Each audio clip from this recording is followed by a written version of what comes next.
Ladies and gentlemen, hello and welcome. It is the Valorant Oceania Tour 2021. We're on to stage number 2 now. Of course, making our way through slowly. Stage number 1, it was such a great run. Now, obviously going into close qualifying number 2 of stage number 2. We'll get into all that shortly. But my name is Mitch Conky Con Cannon. Alongside me is Mitch Pilipowski. How are you doing, Mitch? Doing fantastic. Always keen to get back into some more Valorant action, and I always seem to take a little bit of a break between drinks, so keen to get back into it after taking a little bit of a detour into some other games. Yeah, absolutely, man. It's awesome to be able to, sort of dip the toes between Counter-Strike and Valorant. It's got that extra flair, but also another special welcome to everyone on the Valorant channel. It's pretty special to be here, getting around it, whether, you're in NA or Europe or wherever in the world, welcome. It's an awesome pleasure to have you here. So if you're not one of those people that's been tuning in on the LPL channel, let's go through the tournament, explain it to give you an idea of what these teams are going to be playing for. So again, we've already been through stage 1. Now coming into the latter stage of stage 2, there will be a third where obviously this is all points accumulations right now. All the teams are doing their absolute best to prove themselves in the region at the top before obviously we move into the latter stage. So again, just to sort of break it down a little bit, each stage has 2 open qualifiers with then obviously 2 closed qualifiers, which brings it all to the top 8, the regional qualifiers, where the teams ultimately do go ahead and play for those points. So again, we're already into now closed qualifier number 2 of stage 2. Shortly around the corner will be the regional finals for stage 2, and then a repeat in stage 3. That ultimately all builds it up to make our way to the Oceanic Championship, of course, which is going to be sort of later on down this year towards September. And then, of course, over to North America for that last chance qualifier. 2 special Australian teams are going to be joining their fellows in, of course, Sonics, who have been doing worlds over there to duke it out for those spots at obviously the Valorant Champions all the way in towards December. Mitch, sounds pretty good to me, man.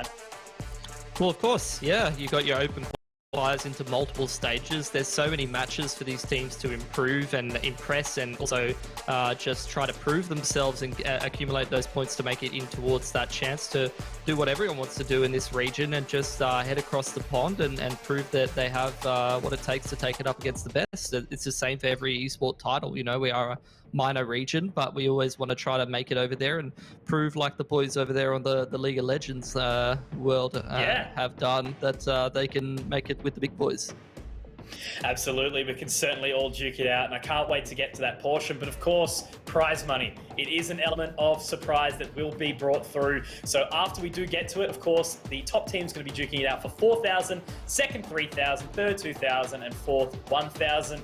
Obviously, we're hoping in future, once everything does start to settle up, we're going to be expecting lands and everything like that. But also, we do have that Vodafone MVP, which is gorgeous to be coming across. Each individual member chosen will be given the 250 Australian dollars, which is excellent to have a little bit of a bonus on top. So, let's sort of have a little bit of an idea of what we've actually been seeing in some of these closed qualifiers as well.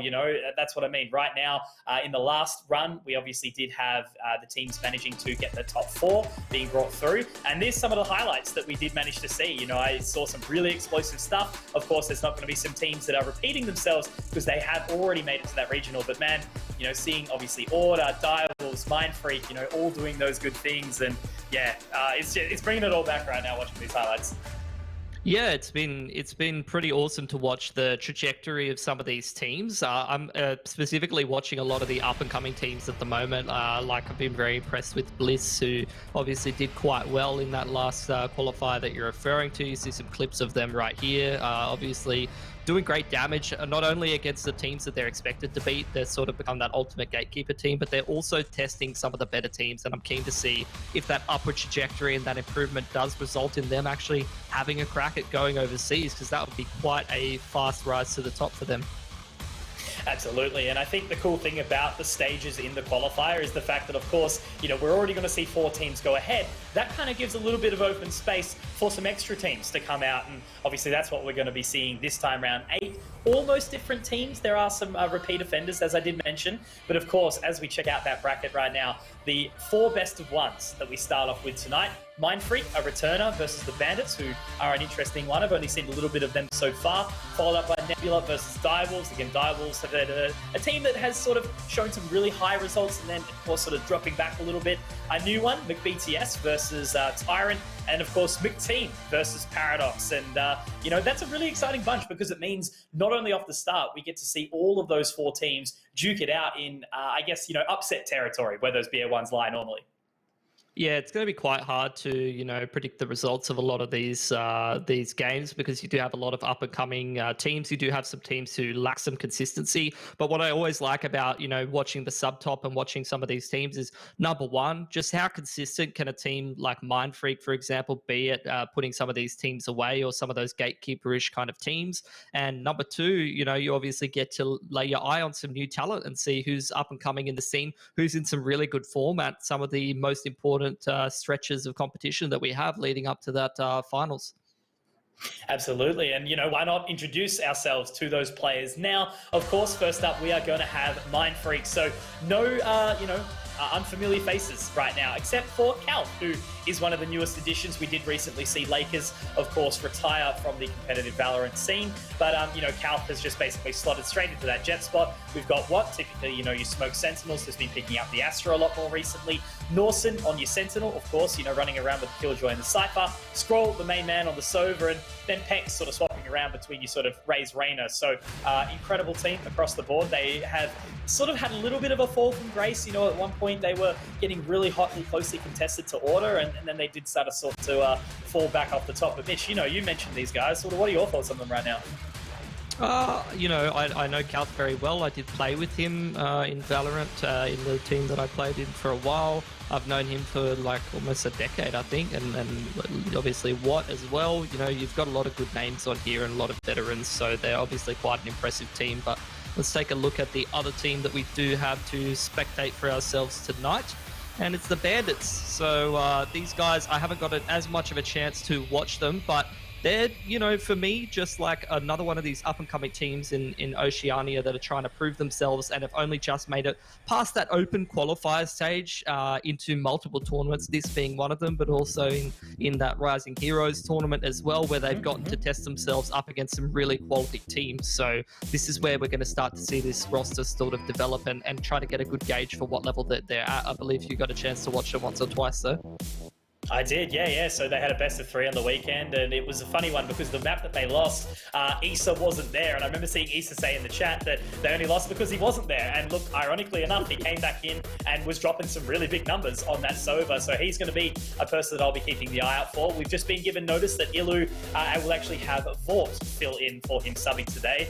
Hayes was doing some great things on the Viper. I'm thinking, though, obviously we've just had that recent Viper change, changing it from, I think it was 1 point of HP decay down to 30 now, or back up to 30. So that'll be interesting to watch out. Then, of course, Yuna, sort of more on the duelist area, and then CJH on the smokes. So, yeah, man, look, I think it's a team, as you mentioned, that has really sort of started to push back and get through some more of these open qualifiers lately. But that brings us to our head-to-head. It is going to be the Sova matchup. So Scroll, a player that we've seen for quite some time, very consistent, and Issa, hopefully actually being able to step up. The Sova sort of takes a little bit of a step back sometimes, mainly the supportive agent looking for those assists and everything like that in the info. But yeah, Issa has proven that differently. So it's going to be cool to see these two face off in the server as well.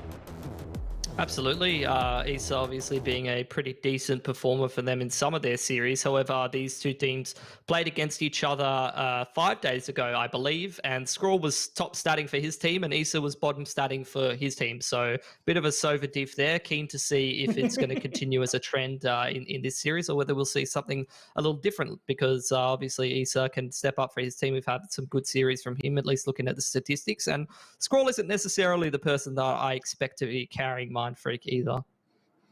Yeah, no, absolutely. I think it's going to be a bit of pressure on Calth. Obviously, Watt's been looking really good on the Astra, but that's the coolest thing for me. Bandits, I'm super excited to watch them grow, super keen to see what else they've got to offer, how their agent pool sort of lays around. So that's going to be determined by, of course, the maps. So we do actually have the veto available. Of course, it is going to be the removal of Icebox from the side of Bandits, and then we're going to see Mindfreak ban Split Out, Bandits ban Bind, Mindfreak banning Haven, and then we end up on Ascent. So very open map, Mitch, sort of the Jet prowess area, I guess, seeing the Reyna do well. But Hayes was bringing out that Viper, which is a very interesting one.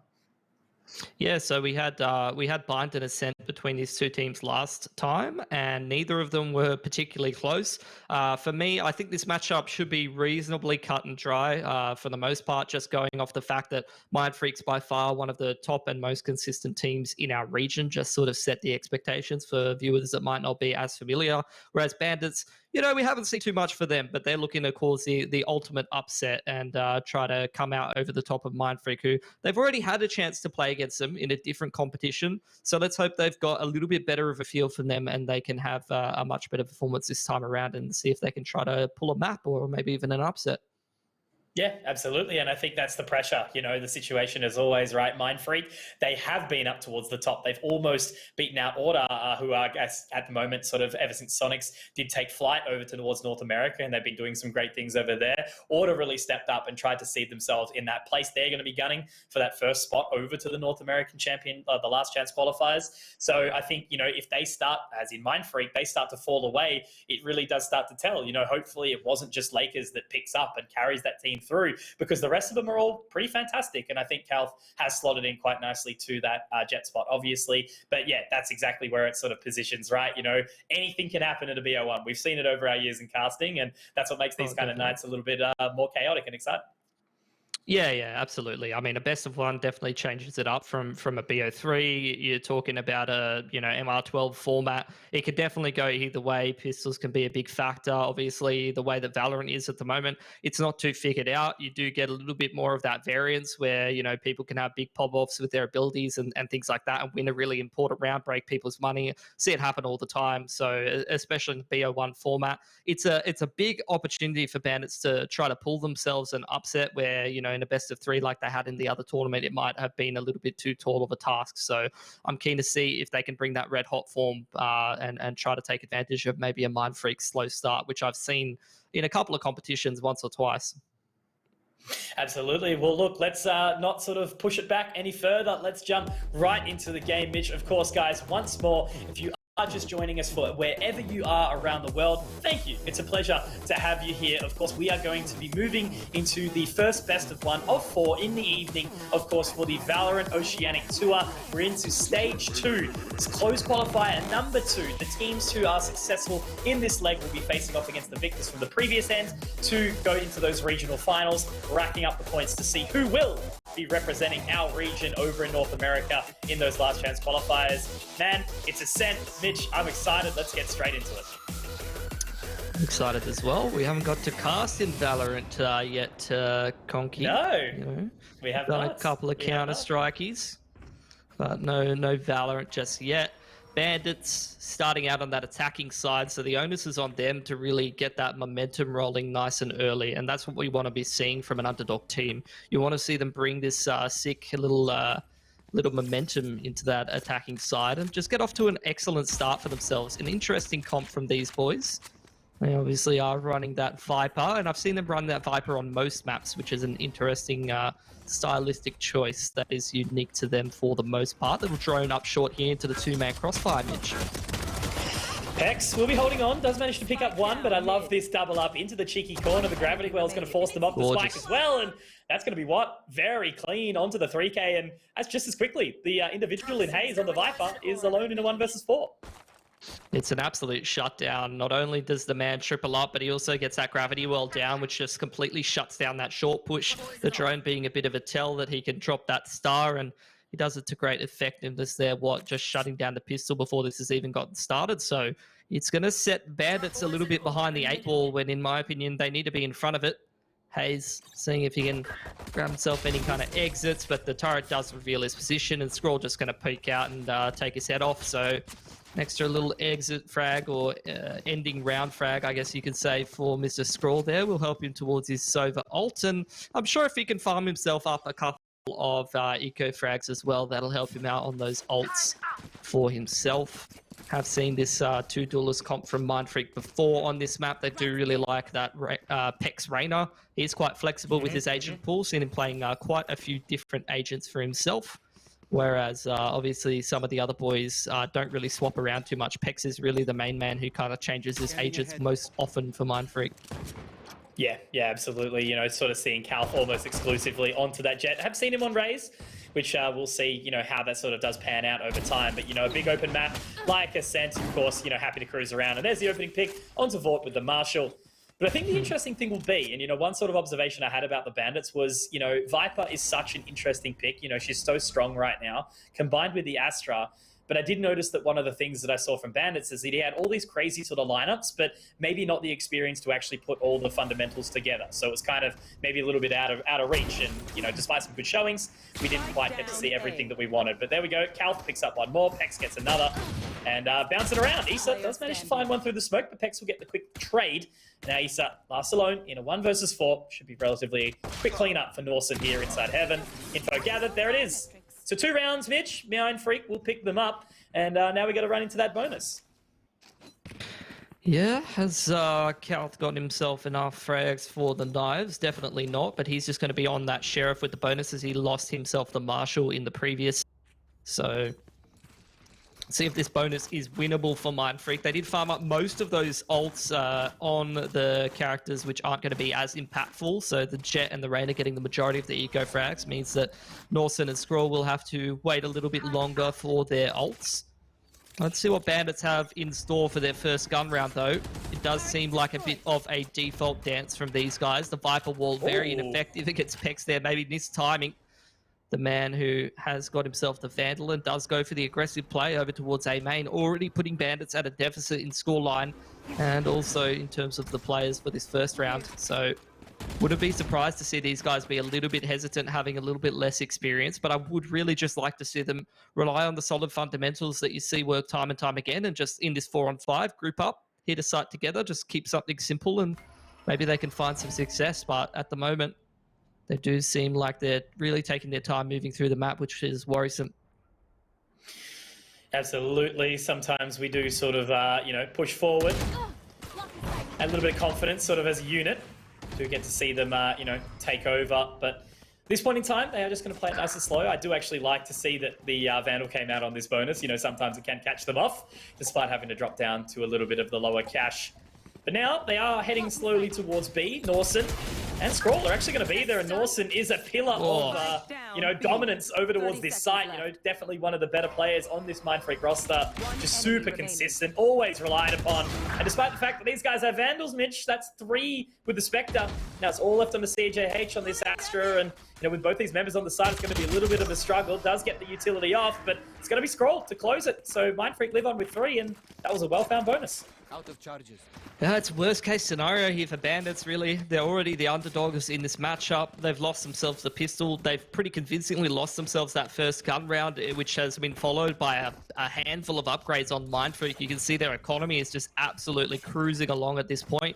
They're getting pretty close to some of those ults as well. If they farm up some of those on the anti-eco, they could be pretty happy with their progression in that regard. Bandits just going to take a bit of a Sheriff eco, which I mean, I guess you could say would be the weapon choice of a Bandit if he was to have one. See if they're able to find any damage here, because they really need to make sure they're slowing down this Mindfreak economy before it gets too far out of control. It's already heading in that direction now. Again, one of the duelers for Mindfreak is going to find a relatively easy opening pick uncontested. You're nothing. Oh, crispy. Nice and clean there from Pex, dropping down Yuna. So we'll be able to find it there. So still at the advantage. CJH might be able to spot out what, but no. Astra Diff here, we'll be able to find it. And then Issa, great shot. So at least a trade does come through. That's a gun that is recoverable, but it's going to just hold on towards the CT position. Hayes a long way away. So despite this sort of control that Issa has managed to pick up here, the rest of his only teammate with the spike a long way away. So yeah, here we go. Mindfreak, nice and clean. I think they've only lost, 5 frags so far. Yeah. So their money is looking very, very handsome right now. Super clean. Yep. And Calth can shortly go for those blades. He's actually going to go for the operator for the time being. Yeah, Calth is definitely an op-centric jet player. Did play with him a fair bit. He can op and rifle, and he's very aggressive-minded. This man, you're going to see him go all over the map and just take picks constantly and make his opponents very uncomfortable, which could be quite effective against Bandit, depending on how these boys are utilizing their utility to push the duelists around and limit risk in that regard. However, as far as Bandits going so far in this map, I mean, I've already said it a couple times, but at the moment, they are basically playing Ascent on Nightmare mode right now. The opponent's economy is just absolutely cruising along. Couth is finding easy opening picks multiple times. I think it's going to be quite a difficult game for them. Let's see if they can just send it up short, but this time the Killjoy setup isn't over towards B, it's over towards short for Norsen. So again, they're kind of just losing picks to the duelists and running straight into this utility setup, which is the worst case scenario for these boys. Yeah, Couth's done well to find a couple with that operator so far, moving around in towards B main and then back in mid. But yeah, Bandits, again, a little bit split, and now that's where we start to see the confident plays come out, right? Pex pushing all the way through B main, looking to try and find the frags on this duelist. Couth still holding onto the middle area, but, you know, with 40 seconds remaining, Bandits still not really gathering a whole lot, just walking straight into the crosshair of Couth once more. Yeah. Happy with the 3K there on the operator. That's really all it is, essentially. I mean, there's nothing to get too excited about, really. I know you're itching to do some play-by-play here, Conky, but essentially it is Bandits just walking into crosshairs. That's exactly what's happening right now. CJH seeing if he can find some exits, but all things considered, again, 3 guns being up for Mindfreak, including retaining that ult, means that they are super comfortable. Their economy is about as good as it's ever going to get. And Bandits are still yet to really show us anything that's going to fill you with confidence of an upset here. You know me, Mitch. I'm just happy to be here at this point in time. Getting to be a part of all the action. Oh, mate. The double up on the Mitch. That's, what, Sydney? 26th, 27th, mate. I'll be there. Have a little brunch, have a little cuddle. Can't wait. Okay. Looking forward to it. Looking forward to it. There you go. Scrolls found an opening pick this time. It's just the anti-eco, so nothing to get too panicked about if you're Bandits. Yeah, just looking for some mid control. Drone up short to try to limit the risk, and does push Couth off the line, but in the meanwhile, the boys on Mindfreak have both B and A main control, as if they needed to push anti-eco. They don't really, but end of the day, they're just feeling confident, and this is a dangerous confidence level for Mindfreak. If you're Bandits, don't want to be playing against them when they're feeling it. Absolutely not. When the mood is high in Mindfreak, they certainly can be a dominant force, and that's what I mean, right? You know, when you've got Pex pushing into that wine area, getting the opening one of the haze, Unit doesn't afford himself with the trade. CJH, not quite. I think Cal's a little bit lucky to be alive there now. What? Over towards the side. A little bit of action coming on through now, Mitch, finally, as it starts to pick up. Down to the 3-on-3. That's a crispy shot from CJH there. Cal will go down. So it is on to the Sentinels. Of course, Scroll do have him there. They're going to have to wait for the lockdown to go through, Mitch. So at least they've got a little bit of extra time. But haven't really utilised that time to set themselves up with great confidence. All retreating back into A main. Means that Norsen and Scroll can potentially isolate some of these angles and clear out the site, which they're doing now. However, the post plant could be favourable for Bandits. They do have that Sova ult right now. Oh, well done from Unut. That's already on for 3 here now. Will he be able to pick up the final one? Gravity World, the big suck will be there.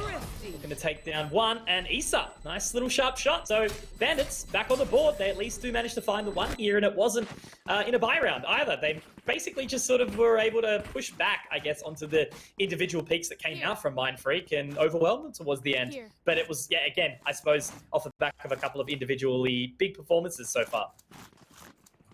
Yeah, I think these are the kind of rounds that you see a lot of the time, you know, in a game like this, where one team's getting a little bit maybe overconfident, pushing all over the place, taking individualistic peaks, and when they get punished, then you end up in a very disadvantageous situation, and Bandits is able to take full advantage of that. Couth, another opportunity for him to find himself an opening pick, but luckily, Bandits haven't lost that first player.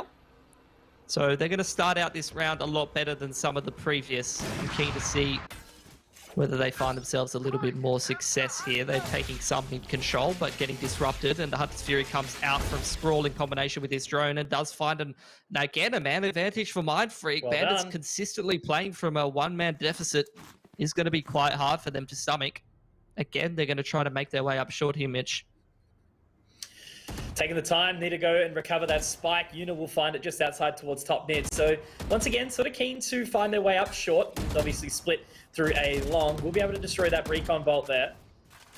But inside the Astral Form, able to throw a couple more stars down. So just once more, you know, Mind Freak using their utility effectively to sort of keep them at bay. They've not really had the opening opportunity there. The Poison Cloud might give a little bit of a gap. Alf, missed opportunity once more. Hayes, great shot to open up the site. Now moves back into a 4-on-4. They should be able to find the spike plant here. Doing quite a good job. Watt's starting to put a few spanners in the works, but there's the Viper's Pit out from Hayes, who is a bit of a Viper specialist himself. Unfortunately, he's missed his orb. In the meanwhile, Norson getting ready for this retake, just chuck down the Killjoy ultimate there, which is going to flush most of the boys out of the site into Pex on the flank here. Huge positioning from Pex on that reverse, but no, he whiffs it. Vort's actually going to be able to find it, and that's all three members getting out of there over towards A long. They are a fair way away, though. The turret is going to be destroyed, but Vort moves back in. Scroll still sticking that defuse. Do they have enough time? Yes, they do. Very nice utility usage of the Viper's Bite over the top, the Snake Bite, to actually get that burn damage and ultimately win out the round for Bandit. So, okay, I'm impressed. Good utility usage. Yeah, there you go. You were calling the lineups before. I was. Didn't necessarily get his Toxic Orb into heaven there, but he's done well enough, not only on that sharp shot opening up onto the operator of Mind Freak, but also getting the ult down using the spits there onto the site to close out that post plant. So well done from Hayes. I'd say he's essentially won the round for Bandits there. Let's see if they can continue on this trajectory here. Ooh. Just an initial little Killjoy nade in there. Try to disrupt the peak, but it's not going to flush Pex out of the corner. This drone might, though, but with the star in position, it's going to allow that gravity well, or the smoke in this case, to go down and just keep him safe with the crossfire on Watt. But you can see Bandits very keen to isolate him. Meanwhile, the operator's getting drawn over to this part of the map, though, so if they're walking in trying to trade Pex there in the corner, they may lose a pick to Kauth, who's already on the line, but nice positioning from CJH, doesn't overextend. In the meanwhile, they're going to start to split A? Or are they second-guessing themselves? They've got so much A control. They've got a pick, but they're going to choose to walk back from Catwalk and go towards A main here. I guess they just want to hit it one-dimensionally, I suppose. Maybe assuming that you're going to have a majority of players from Mind Freak holding Cap, but in the meanwhile, Norson, he's pushed all the way through B main, and there's the Astral straight across main from Watt. It's going to start to isolate some of these angles.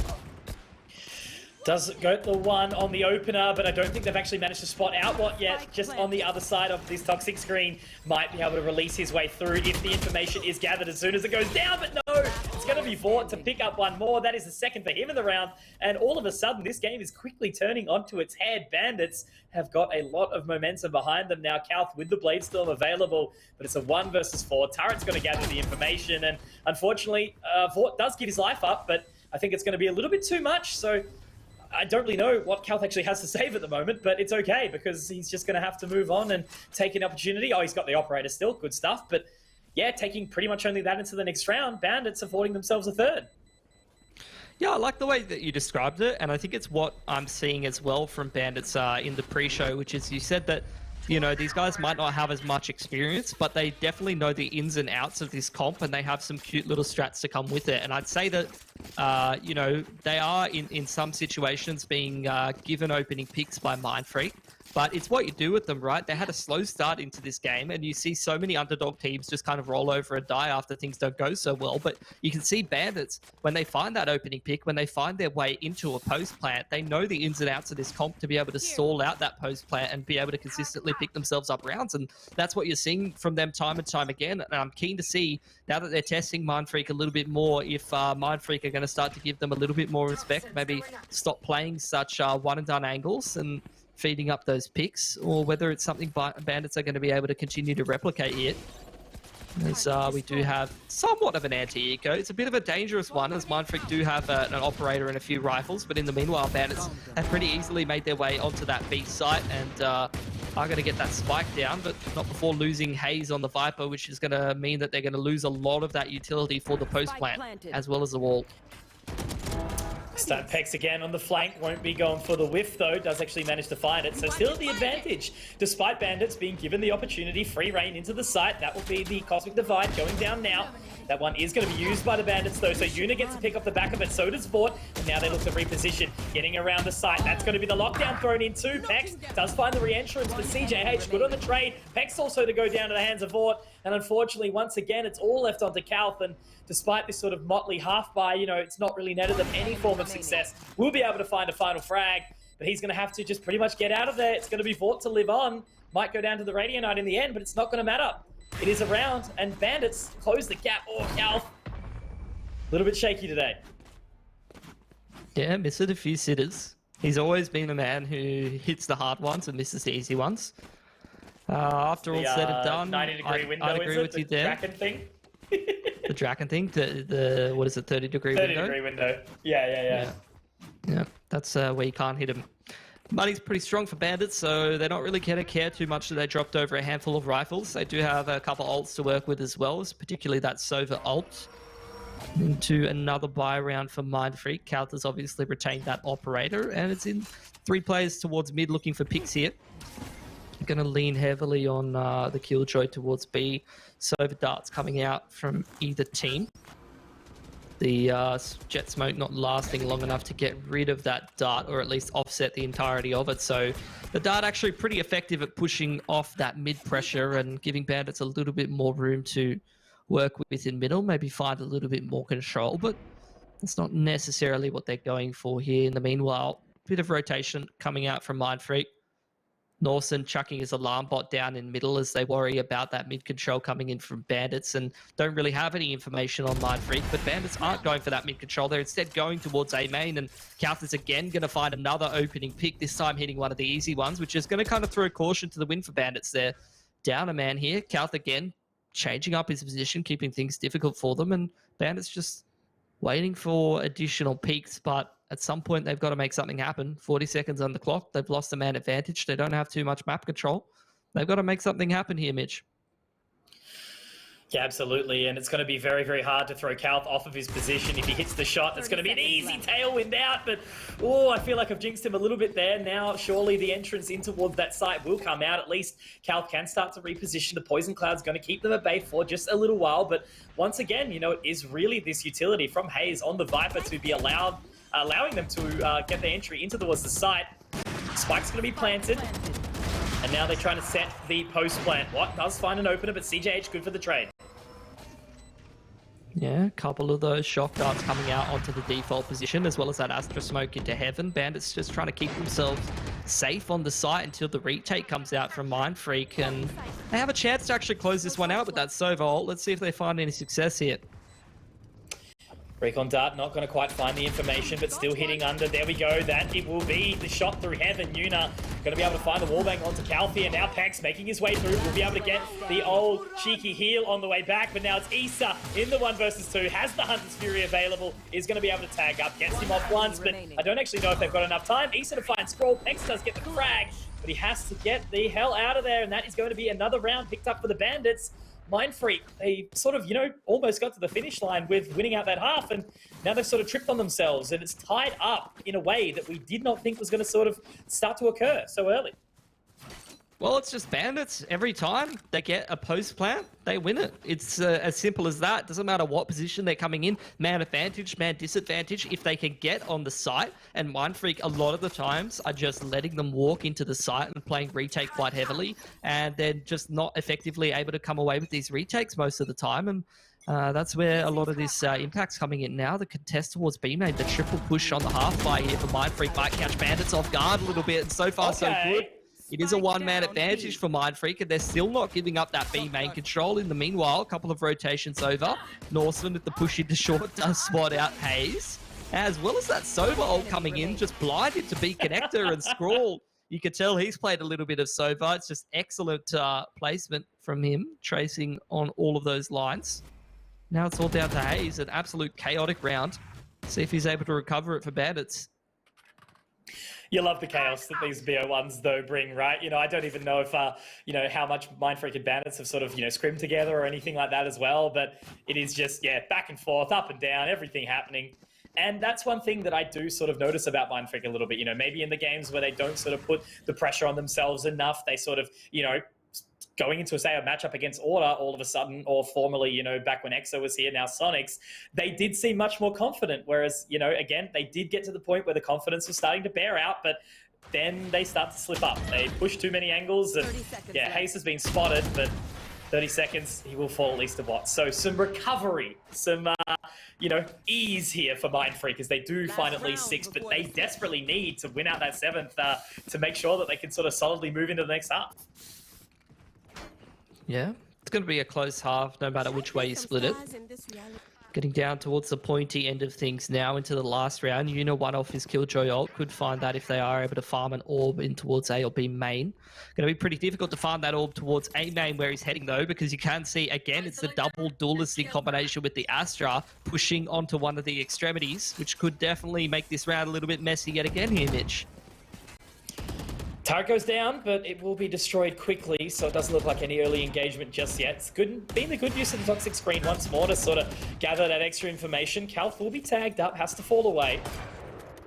So it's a bit of a stalemate, the old contest for territory though, right? And Yuna in the end does manage to get the orb, which will allow for the lockdown later in the round, so that's going to be very useful later on. So I suppose you could call that a dub for this time. Oh, definitely. They use that that Sova drone through just to be able to limit the risk, push that duelist off the line, push the operator off the line. It's exactly what you want to be doing. In the meanwhile, Bandits with that Killjoy ult, they've got the Astra ult, they've got the knives available to themselves, but not as big, impactful of an ult as the former two. Bandits will be making their way over towards B here, where Norson is by his lonesome, relying on his utility in lane as well as the alarm bot to keep himself safe, but he's going to have to vacate the site here. Definitely doesn't want to be caught on the way out though, and what's going to throw down a smoke for him to keep him safe for the time being, at least until that Killjoy mine does finish off, but he's going to get caught on the way out. Kalth is going to find a pick onto Hayes towards A, and in the meanwhile, Bandits have actually made their way into A on the timing, taking advantage of those rotations coming out from Mindfreak, who were trying to make their way back towards B, and Mindfreak want to go for the quick rotate. They know that there is plenty of Bandits players out of position who are only now just coming up Cat, so they're trying to come out heaven, but the suck is definitely keeping them at bay here, Conky. Absolutely, but what does force his way in? CJH will go down, but Issa gets one more. Make that 2. Oh. It's all left on the pegs here. Inside the 1 versus 3, we'll be able to destroy the turret, but 2 members up in heaven. This split has actually worked out quite nicely for the Bandits. Pex trying to walk on in, but he's so hesitant. He's so cautious, trying to find the frags here. Yuna is going to get taken very low, but 1 bullet has to start to get moving on up. Needs to go for the reload, running on out. Not quite enough time. And Mitch, do you know what that is? That's going to be a tied half. 6 rounds. Picked up by the Bandits. I certainly wasn't expecting this one. It's gorgeous. It's exactly what you want to be seeing from them. Great resilience to be able to come back from a 5-0 deficit and go 6 for 1 in the later parts of that half, I believe. That's absolutely excellent. Every single bloody time they got into a post-plant situation, they won it, which is very, very impressive, very, very confident, and very proficient on that attacking side, the Bandits. But now they have to show that same proficiency on the defending side, and that's where they're going to have to be, once again, pretty clever, and also going to have to be individually quite strong, because, you know, although Bandits, they have been showing some individual prowess, a lot of it has come down to the comp, a lot of it has come down to the broad stroke strategy. So now that we move over to that defensive side, we're going to have to see the individual skill come into the equation for Bandits and see what they have in that department. Do see Vort on the jet, trying to go for that opening pick with the Sheriff. In the meanwhile, Hayes is getting caught on short, which is going to create an opening for Mindfreak to make their way into this A split here, Mitch. Norton's already slotted his way through as well, and that's a great shot found onto Vort, but CJH will be able to activate, looking over towards the sides, and damage dealt underneath the door as well. Kalth now just needs to not over-aggress here.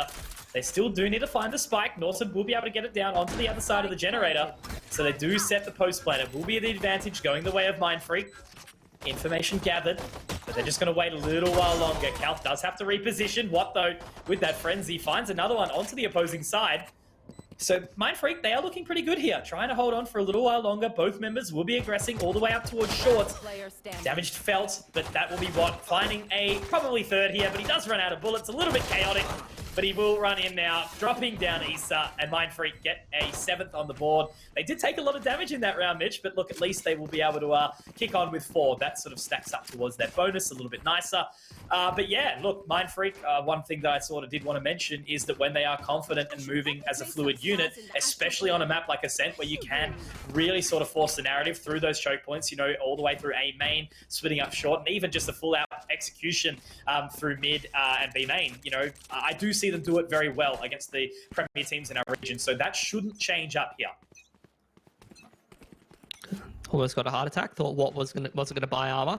Yeah, I think Bandits need to be careful going aggressive on a character like Viper when you want to be trying to go for a bit of a retake towards A.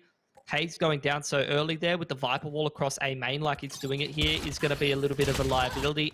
B main being taken by Mindfreak here as Yuna goes down trying to go aggressive with that Sheriff, find some damage. It's just a save here for Bandits, so nothing too crazy. Mindfreak just going to dash across and close that switch as we often do see and just get this B execute kicked off. Pex farming up some eco frags, a bit of stat padding from the man as Mindfreak getting that spike established on the side here. See if Bandits are able to find any exits here, do some damage to this Mindfreak economy before the bonus comes in, or whether Mindfreak will yet again get another glorious start to a half and force Bandits to respond, which they did pretty well, but forget about it. A couple exits coming out there from Bandits, some nice frags to keep the economy a little bit lower, and it's going to make this bonus a little bit less effective here. Yeah, even after the Devour, unfortunately for Pax, he did get his head ripped off. Watt does manage to find one more, and Vort, unfortunately, cannot do the additional damage needed. But it's a round like this where, you know, you're only facing off against an eco. The classics and the Sheriff still can do so much damage, and time again, you know, we see the money sort of ripped away from them. So here in this situation, you know, moving into the bonus now, they're only going to have the Sheriff, only going to have the Frenzy, it looks like. One Vandal will be in the hands of Norson, so at least that's something to rely upon slightly, but I think Mindfreak are going to have to do something nice and quickly, otherwise Bandits may very well overwhelm them here. But still, for the time being, no operator for Vort. He's going to have to wait somewhat until the next couple of rounds. Keen to see what the boys on Mindfreak are going to do. Cheeky little one-way with the Viper orb on top of the lamp there. Ooh. Always good to see a couple of these lineups in the opening stages, as we do have a bit of a pause, breaking up the momentum. Obviously, a pretty important round coming up with the bonus into the first gun round. Bandits don't want to be tripping up on a round like this. You can already see Mindfreak about 3+ K in the bank on most of their players. Means that if they're winning a round like this, like they did in the previous half, pick up a couple of rifles, it's going to be pretty hard to slow down the snowball of momentum that they're going to be taking towards the tail end of this game, getting pretty close to double digits at that point. So Bandits, they don't want to even let that be a possibility. They want to get the momentum rolling nice and early, but with a couple of players on light armor, some of these lackluster weapons, quote unquote, are going to be a little bit stronger for Mindfreak. It all depends on how they're played from time to time, right? You know, how many rounds have we seen in this region where Sheriffs will reign supreme, even the classics to a degree, but now, of course, you know, Bandits, they're well set. They should be able to at least do some good damage, and, you know, Mindfreak at that slight disadvantage. So hoping that they do something as a unit, find the confident positioning that they do need, take advantage of this double duelist composition, which should fare them a little bit more on that attacking side. You know, seeing members like Kalth try and break up the space, use of the Tailwind, of course. Pex is there with the trade, you know, can use the Devour to heal back up after taking some early damage, but it is going to be that really fast A hit. There we go. Bit of movement, looking to get in towards short. The Cloudburst will separate the positioning, but CJH, good opening pick, and that's actually kept the spike back. They do start to pick up the space, so now Vort, he's going to be dropped down by Norson. Yeah, you do just like to see Mindfreak on a bonus round like this. Keep things relatively simple. Just a bit of mid control straight into that A site. Spike goes down and a couple of Killjoy mines going down as well to try to delay in the post plant. And Mindfreak, in contrast to Bandits last half, are playing on the site. They want to fight for the retake here, but CJH is finding a couple of picks on before they're even making their way into this retake. Is definitely going to add a little bit more punch to this Bandits attack here. Absolutely. Scroll does manage to find one on Hayes, though, but CJH there, good for the trade. 3 Big frags for CJH. Unit to collect one on towards the end as well. Not too tight. They do get the defusal relatively easily, and Bandits picking up 7 here. So now the interesting narrative starts to sort of create itself, right? How do Mindfreak play up in this next round? They're going to have the full purchase in. Whether or not they'll pick up the operator, unlikely. You know, we'll likely just see, yep, there it is. Calf going for the Vandal. Every single member will have one. And Hayes, unfortunately, has to sit back with just the Judge. So, you know, despite the good utility usage that we were seeing on the attacking side from that Viper, has been a bit of a slow one. But then again, you know, it's not all about the frags. It's about how the team moves together. And yeah, you know, obviously they've got only within 1 round of Mindfreak. So still an opportunity here to not only tie up, but then break the economy of Mindfreak and push forward.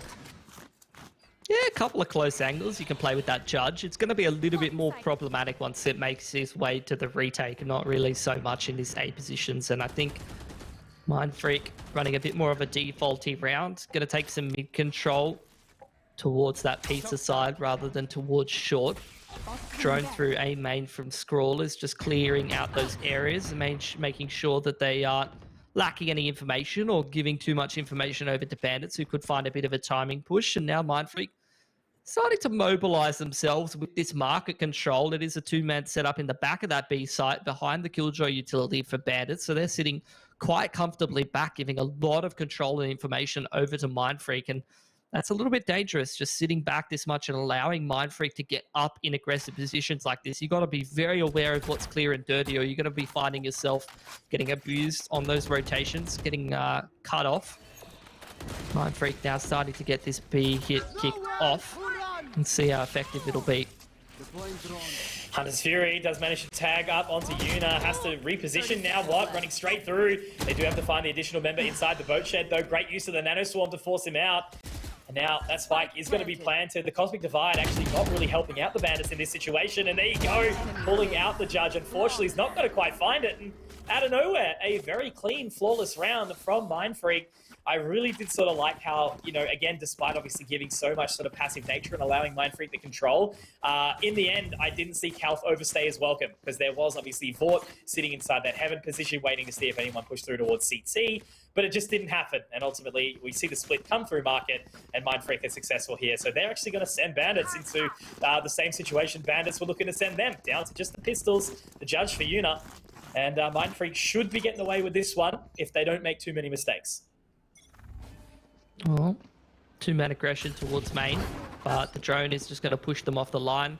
Mindfreak just keeping things simple. Wolfpack straight towards A main, all of them sending it in together, but they need to be careful of the Judge. Yuna could go absolutely huge, and he's actually going to go on the aggressive. Does a lot of damage to Calf, but Pex, who's already got the ult down, is going to heal himself up quite nicely. So some limited impact here for Mindfreak, even though they've lost that first pick, and a lot of map control. Hayes already on the flank.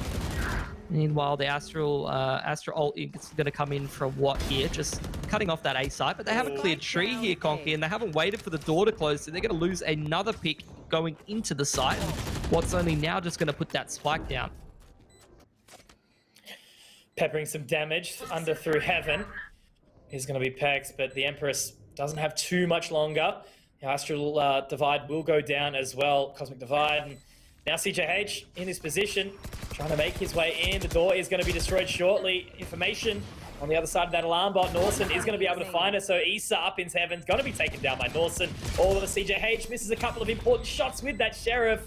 And it's going to be Norson with the 3K, solidifying the 3-round difference for Mindfreak. The lockdown has been made available now as well. It is actually on both sides. We can see the potential for the Bladestorm to come out in the hands of Vort as well. Maybe drop over a weapon to a teammate. Issa, a little bit low on cash, but he's going to go for the old classic Behold Odin, the wallbang spray. But yeah, Mindfreak have come to a little bit better form. You know, I think a lot of people have been expecting a much wider scoreline here, but now Bandits, they've done really well and punished a lot of Mindfreak's overconfidence, and now that's where we find ourselves. So Mindfreak need 3 more to close it out. Let's see how they go. You got a Killjoy ult on each side. Scroll is quite close to his Hunter's Fury, though. If he's able to find a orb or a pick, then he may be able to get rid of the Killjoy ult on the other side. Bit of a slower round once again for Mindfreak, just defaulting out, clearing the extremities, making sure no one's pushed too far. In the meanwhile, Pexus is going to take a duel in towards CT and find that opening pick there. The Killjoy comes straight away down for Mindfreak towards where they found the pick. Pex is even going to find Esau on his way out of the site and close the switch. So he's just taking control of this round for Mindfreak, as we know he is prone to do from time to time. They're going to get that spike down on B and cruise themselves to a fairly easy round win, unless someone from Bandits goes reasonably large. Uh-oh.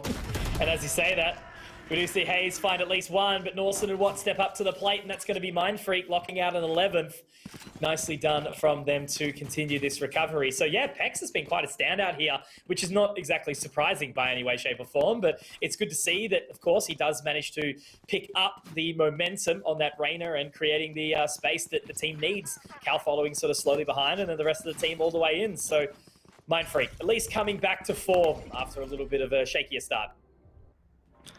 Yeah, I think you're starting to see a lot more of those lopsided duels coming out. I mean, you saw them in the opening picks, opening duels of the attacking side from Bandits versus Mindfreak's defense, but now that Mindfreak is able to actually take a little bit of control of the momentum, forget about it, forget everything I said. Fort's just legit walked into A main and hit Kauth in the head with a nice clean knife there, so man advantage for Bandits, who are just on a half buy, but once you find an opening advantage like this, you're starting to feel things a little bit more. Potentially could be room for an upset here. Mindfreak just split up 1 and 3 apiece, mostly towards A main, looking to try to punish anybody who's getting over enthusiastic here towards A. But so far, Bandits are just making sure they're keeping themselves nice and disciplined. A little bit of a gun juggle away there, making sure that nobody can get their hands on the Vandal and be a bit of a danger as Norson starts to poke around middle. Mindfreak just running the clock down, waiting for someone to get over enthusiastic and not really being given anything. So good discipline from Bandits here. Yeah, I'm happy that Vort has actually sort of sat back, still holding on to that Blade Storm. Obviously does have the Tailwind available despite being in a bit of more of a one and done position. But they are actually going to settle back. So where do they go from here? Where did the side of Mindfreak actually choose to end up? Pex is going to start to reaggress up towards short, and this is done well. They've managed to pull the rotate a little bit. So all of a sudden, once upon a time, Bandits had 4 members towards this location, but now they do start to head on in. But there's Vort, does miss a couple of shots. Only the one blade left now, unfortunately, does miss, gets taken down by Scroll. And that a spike does start to come in, or actually does it. They need to get it down, and they need to go down quick. Potentially a push position for CJH, but not quite. Now it's up to the remaining 2 members of Mindfreak to do their best to lock this one down for as long as possible. Hunter's Fury will come out, but Issa can push on in. Great use of the teammate, but it's not going to be. Mitch, somehow that round has very much been turned on its head, and Bandits get away with murder. Oh, that's the second time they've won a half bar like this, so I can't say I'm too surprised the second time around. They do quite good work with, you know, a lackluster weaponry, lackluster utility. They've shown it twice so far in this game, so that's a bit of a boon for them. At the same time, though, you go and look at Mindfreak's economy, as well as the fact that Kauth has access to the knives. They're not too upset at losing that round. They still have plenty to work with going forward in the half, and that at the same time is not really necessarily the kind of round that I'd expect Bandits to consistently replicate, although at the same time, they do have a bit of an ult advantage. They've got the Viper's Pit, they've got the Sova ult, they've got that Astra ult coming in, so a couple of great ults that can be used to hold down sites or perform extremely consistent and effective retakes. In the meanwhile, though, Mindfreak again going quickly towards middle, taking this control, but the Killjoy, I believe it's Yuna over on the side of Bandits, looking to contest this time around rather than give it up, and the Jet ready to spam through on Vort to offer support. Oh, hate to see it. That's the old classic. Reyna's dinked. Wait a minute. No, she's not. She's fully healed. So Norson also able to pick up one more here as well. Vort has a very, very large task. Does he push at the opportune time? He does, but Pex finds the trade. Now CJH to go for it. Line him up. Just running at him, trying to duke it out one by one, but Pex wins every single time. Now it is all onto Hayes. Hasn't had the greatest game, and he will be taken down by Scroll. 4 members of Mindfreak live on a much smoother round, and they line themselves up. Map point here. Yeah, you just see Bandits back to a gun round again, kind of lose to Mindfreak's plan A of taking that mid control, getting up in towards Market and Pizza and just creating all kinds of problems. And although Bandits didn't fully give it up like we saw in one of the previous gun rounds, again, they just really couldn't hold it. Peck's just coming in there, obviously with the heal, like you did say, being that ultimate trade fragger and being a little bit too hard for Bandits to deal with. So it's a map point here for Mindfreak. Bandits one last gun round to show us what they're made of. This time again, the Viper wall across middle, but again, no respect being given from Mindfreak. Pex as well as Kauth, just both of the duelists walking straight up into middle. Nawson's got full control of B main and info over there. The Sova of Scrawl has found info towards A. Mindfreak know exactly what they're dealing with. They've got quite good map control at this point. They're quite happy with the position they're in. So setting back, looking to pick up that spike and try and sort of capitalize on this extra space that has been created. If they're able to find the gap in this B-side defense, I think it could very well be a closed out map. Issa has already started to go for this rotate to gather that information, does have the recon bolt available. Will he be able to spot out anything though on the way up? Doesn't actually want to use it just yet either. The 45 seconds remain. There's the alarm bot to go off, and that pulls the rotate away from CJH as well. Don't quite find anything inside that nebula. Norson will be able to live on, but they do now put out this assault on towards the site. And the good thing is, Mitch, I think they're actually going to be able to gather this one up pretty for free. Pex does find Una through the smoke, gets all the information in towards CT as well. Inside that Empress, there's one, there's two, there's three. Love to see it from PD Pex now as he moves back in towards Market. It's going to be onto the other side of that door. Where does Vort go from here? Pex is on for the ace. What a way it would be to close it right now, Mitch. He gets the information, has to use the Lear, gets it up, gathers, no, not quite.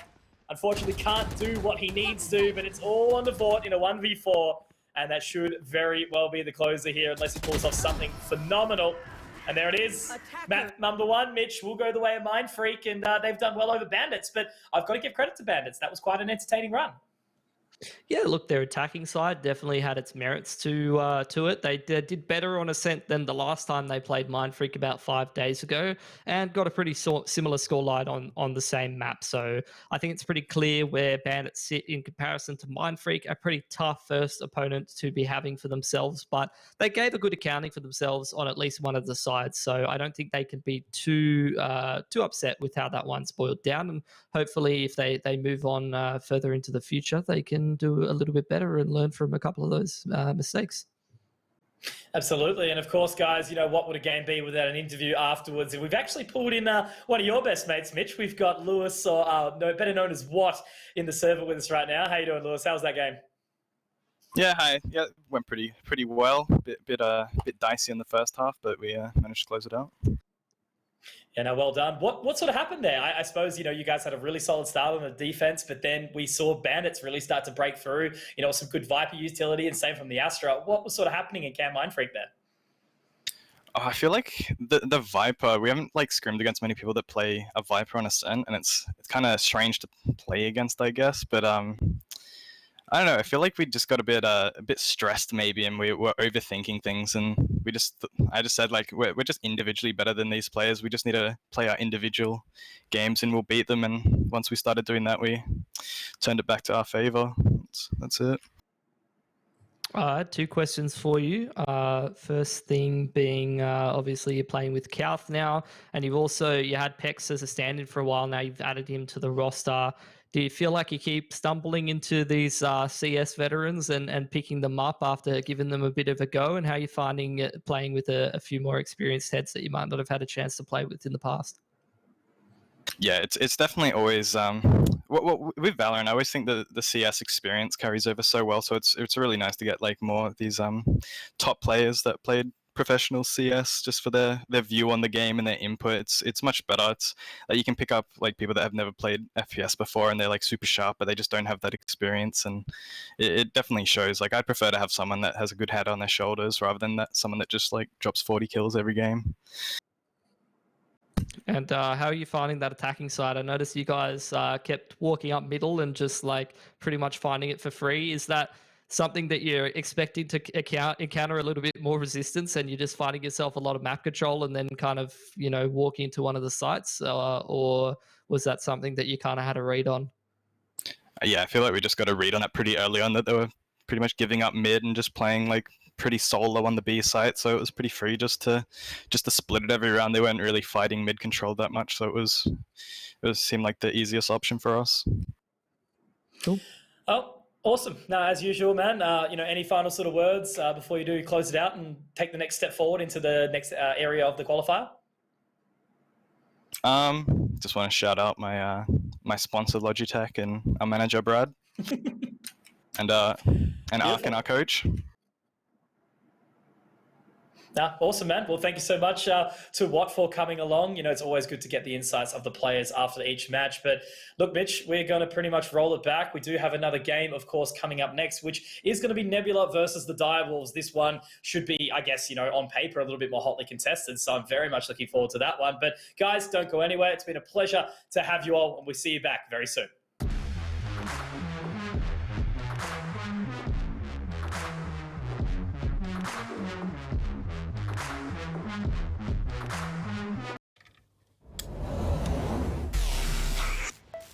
I just time traveled. Today's a big day for past me.